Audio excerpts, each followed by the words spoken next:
एक समय की बात है। एक विशाल राज्य था जहाँ हर तरफ हरियाली, नदियाँ और खेत फैले हुए थे।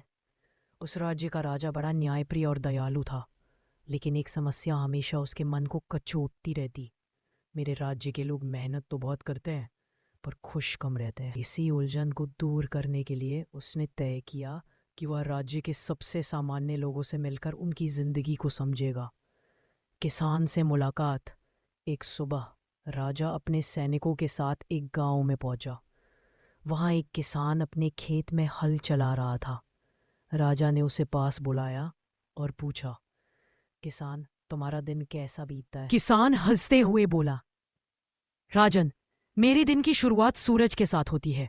मैं अपने खेत को पानी देता हूँ, बैलों को चारा खिलाता हूँ और ईश्वर का धन्यवाद करता हूँ कि उसने मेहनत करने लायक हाथ और खाना उगाने के लिए धरती दी। राजा हैरान हुआ। उसने पूछा, तुम्हें कभी परेशानी नहीं होती? किसान शांत स्वर में बोला, परेशानी आती है महाराज, कभी सूखा तो कभी बारिश की मार, पर मैं हर मुश्किल को एक परीक्षा समझता हूं और मेहनत करता रहता हूं। राजा किसान की बातों से बहुत प्रभावित हुआ। राजा मुस्कुराया और बोला, यही बात मैं भी सीख रहा था।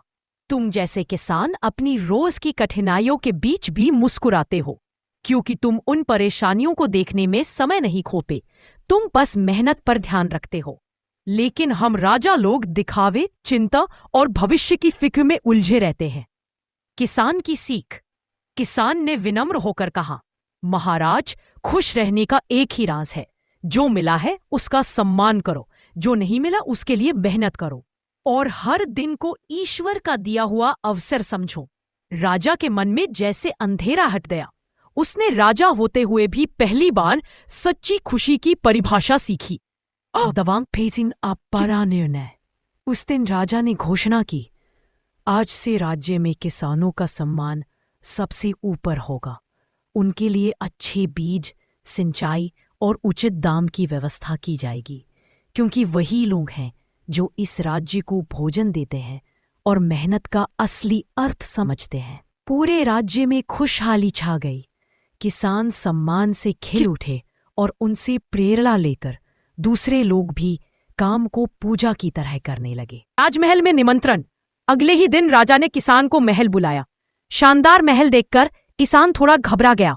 राजा ने उसे एक सुंदर सोने का थाल दिया और कहा, इस थाल को पूरे महल में घुमाकर लाओ, लेकिन ध्यान रहे कि थाल से एक भी चावल का दाना नीचे ना गिरे। किसान ने थाल उठाया और सावधानी से महल घूमने लगा। वह महल की सुंदरता ना देख पाया। उसका पूरा ध्यान सिर्फ थाल पर था। जब वह वापस आया, राजा ने पूछा, क्या तुमने महल की सुंदरता देखी? किसान बोला, नहीं महाराज, मेरा ध्यान तो सिर्फ थाल पर था। राजा मुस्कुराया और बोला, यही बात मैं भी सीख रहा था। तुम जैसे किसान अपनी रोज की कठिनाइयों के बीच भी मुस्कुराते हो, क्योंकि तुम उन परेशानियों को देखने में समय नहीं खोपे, तुम बस मेहनत पर ध्यान रखते। अगर आपको किसान और राजा की कहानी पसंद आई तो वीडियो को लाइक, कमेंट, शेयर और जितेंद्र आई दुनिया चैनल को सब्सक्राइब जरूर करें।